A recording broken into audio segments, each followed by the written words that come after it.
joining me, and in this video we're going to share 3 tips for creating video lessons that you can use in your classroom for distance learning. If you're looking for a way to create video lessons for your students to use while they're working at home, there are a couple of different things that you can choose from. One of them is Screencast-O-Matic. If you go to screencast-o-matic.com, which is where we are right now, you can create an account for free, and once you do, you can log in with your Google account if you already have one. And from there, you can create video that you can use in your classroom.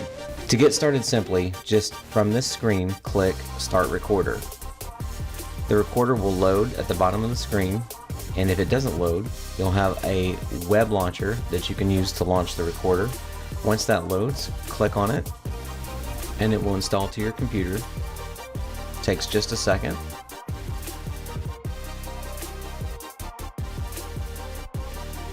And once it's loaded, you'll see this window that appears. You can resize the window depending on what you want to do. You can choose to record just the screen or a webcam if you have one, or you can record both so that you can have a picture-in-picture option. As you can see down here, my microphone is being picked up and it shows that it's working. And then when I'm ready to record, I just click the record button at the bottom left. It gives me a 3 count and it will start recording. So if I start to change or flip through or do anything within that window, it will record it, and when I'm done I can just hit pause, or I can choose to hit done.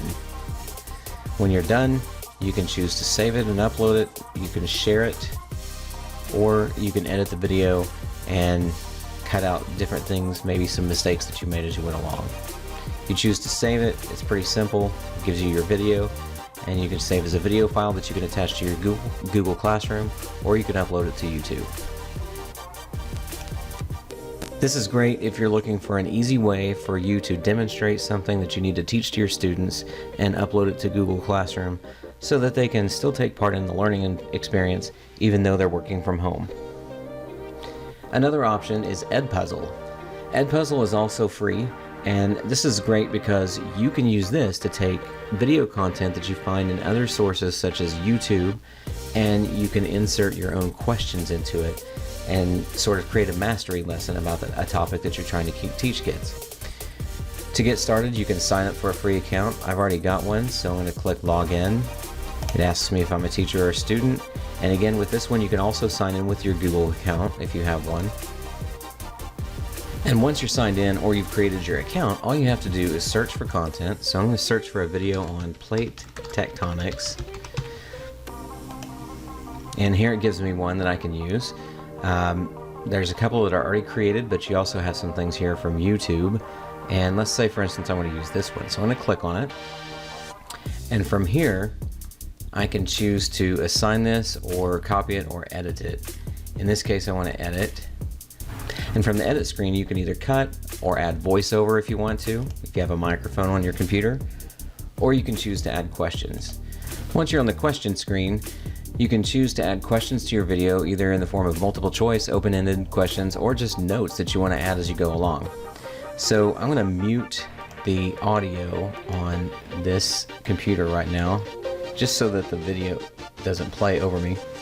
And I'm going to go ahead and click play on the video, and when it reaches a point when I want to ask a question, all I have to do is click pause and then click the question type that I want to add. Here I can type in a question and say, how many continents are there? And from here I can just add in my question options. If you want to add another choice, you just click to add another choice. And then you choose which answer is correct by clicking the appropriate icon, and then you click save. So now I have a video that I can present to my students, and when they get to that point in the video, it'll ask that question and they'll have to answer that question before they can continue. And when I'm ready, if I'd like, I can click assign, and I can create a class and assign this video to that class. And then my students can sign into EdPuzzle with their Google account and view that content. And then from here, I could just place a link to the video content or the classroom in my Google Classroom. And then finally, another option that you have is Flipgrid. Now Flipgrid is one of my favorites, and it is free for teachers to use. And all you have to do is click on Educator Login, and you can use your Google account to log into this one as well. And once you're ready to use it, it's very simple. You go in and you add a new grid.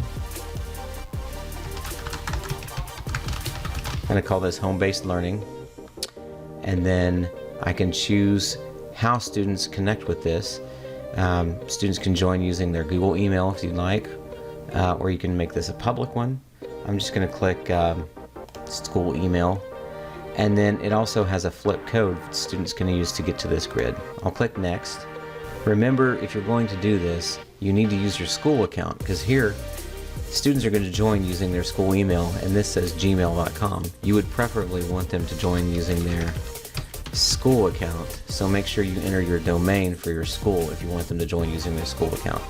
Click next, and it looks like our grid is ready to use. You'll notice that this one has a share to Google Classroom option, and so anytime you create a grid or if you create a video that you want students to respond to, all you have to do is click share to Classroom and it will put it there. Once you're on your grid is like your classroom. And so if you're ready to ask students to respond to a video clip, all you have to do is hit add new topic. You can put in a topic title, and then you can ask a question.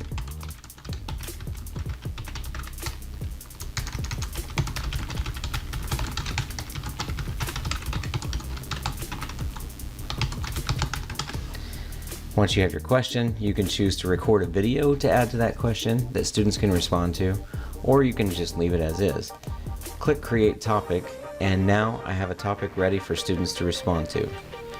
If I click the Google Classroom icon, I can choose the class that I want to add this to, and I can choose to make this an assignment or just a question, and click go. From here, what students will be able to do is answer the question in a 90-second or 30-second video clip, depending on your choosing. Once I'm ready, I'll go ahead and click assign, and that adds the video response or video prompt question to my classroom. If I click view, it will take me to my classroom. If I click on classwork, I can see that my plate tectonics question is right there. Once students are ready to respond to your Flipgrid, all they have to do is click on the link, log in with their Google account, and they'll be taken to your grid along with your question. And when they're ready to respond, they just click the plus sign, and they'll be able to either record a video or import a video that they can create and upload later. Well, hopefully this gives you some options for creating video content and using it in your classroom. If you have any questions, I do have other links about each of these tools that you can refer to that will appear at the bottom of this video. And in the meantime, if you have more questions, go to my website at www.techycoach.com. Thanks for joining me.